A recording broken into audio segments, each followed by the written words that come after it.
हूं मनीषा बोंद्रे और आप देख रहे हैं केसरी उजाला न्यूज। गणेशपेट पुलिस थाना अंतर्गत पुलिस ने बड़ी कार्रवाई करते हुए एक शातिर चोर को गिरफ्तार किया है। पुलिस को जैसे ही आरोपी पर संदेह हुआ, पुलिस ने उससे पूछताछ की, जिसके बाद आरोपी द्वारा चोरी किए जाने की बात सामने आई। पुलिस ने आरोपी को गिरफ्तार कर लिया है। आरोपी की पहचान लखपति फेंडर पुंजारी मोहल्ला बालाघाट निवासी के रूप में हुई है।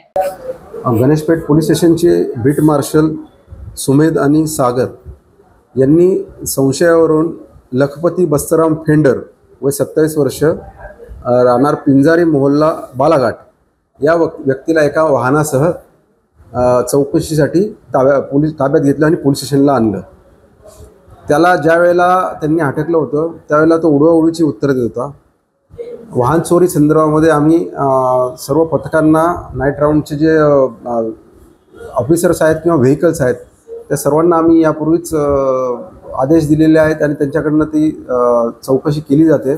संशयित जे मोटरसायकल चालवणारे आहेत किंवा संशयित वाहन चालक आहेत त्यांच्याकडे आम्ही चौकशी करत असतो। त्या अनुषंगानेच या मोटरसायकल लावून बसलेल्या एका इसमाकडे या दोघांनी चौकशी केली।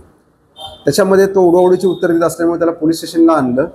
त्यानंतर आमच्या तपास पथकाचे PSI डोईफुडे, त्यानंतर हेड कॉन्स्टेबल अनिल दुबे, अश्विन, दलित, पवन तसेच समीर शेख यांनी ह्या गुन्ह्याचा तपास केला, याच्याकडे चौकशी केली, तपास केला। त्यावेळेस त्याच्याकडे जी गाडी मिळाली ती गाडी गणेशपेठ पोलीस स्टेशनमध्ये 358/2024 हा जो 379 पूर्वीच्या IPCचा जो गुन्हा आहे तो गुन्हा उघडकीला आला।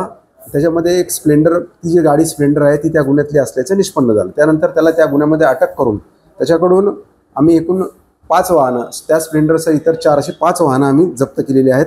त्यामध्ये 2 स्प्लेंडर आहेत, एक पॅशन आहे, एक युनिकॉर्न आहे आणि एक ड्रीम युगा आहे।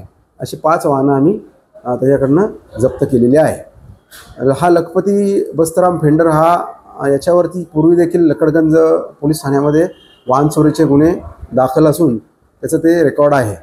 हा बालाघाटवरून ट्रेनने येतो आणि इकडेच फुटपाथवर वगैरे किंवा स्टेशनवर झोपून राहतो आणि जशी संधी मिळेल तशा गाड्या चोरून त्या गाड्या दुसरीकडे नेऊन लावतो आणि ग्राहक शोधत असतो। यावेळेला त्याच्या दुर्दैवाने आणि आपल्या सुदैवाने त्याला ग्राहक मिळाला नाही, त्यामुळे ह्या गाड्या आपल्याला मिळालेल्या आहेत। त्याच्यामध्ये एक गाडी जी आहे ती मुलताईला त्यांनी लावली होती मध्य प्रदेशमध्ये आणि बाकीच्या गाड्या त्यांनी इथंच लावल्या होत्या। तर 5 गाड्या एकूण आम्ही जवळपास 1 लाख रुपये किमतीचा मुद्देमाल आम्ही त्याच्याकडून हस्तगत केलेला आहे। याचं दुसरं कुठलंही कारण नाही आहे। याला दारू पिण्याचं व्यसन आहे आणि याचे इथं नागपूरमध्ये कुठले याचे साथीदार असल्याचं अद्यापपर्यंत तपासामध्ये निष्पन्न झालेलं नाही आहे। हा एकटाच चोरीचं काम करतो आणि फुटपाथवर राहतो।